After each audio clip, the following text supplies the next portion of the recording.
مساك الله بالخير عمو. يا ميت هلا شرفتونا.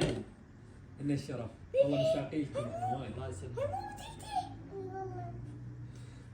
هاي كيوية خلي ياكلون عمو، خلي وين ياكلون جبنا؟ قطيع. لا عمو موجود بالثلاجة يوميا بس هم ما ياكلونه متفاجئين احنا بيهم هسه ما ادري ليش.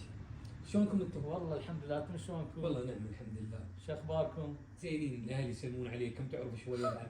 نمشي فراولة فراولة. هاي قعونا بن. قطيع خلي ياكلون. لا عمو موجودين عندنا الله خير منهم. قطيع والله خلي ياكلون. شلونكم انتم؟ ولد ماكو دائما بعد من هاد ما شلتوا بعد شو قطعة اخباركم؟ اي صحيح هي شو نسوي بعد الحياة صارت صعبة. موزة يوميا تجيب لكم علاليق يوم حتى بالمدرسة تاخذين علاليق. ايش اخباركم؟ نعم الحمد لله شوية منتهين احنا. اي والله ما شايفين التفاحة الحمراء. تفاح حمر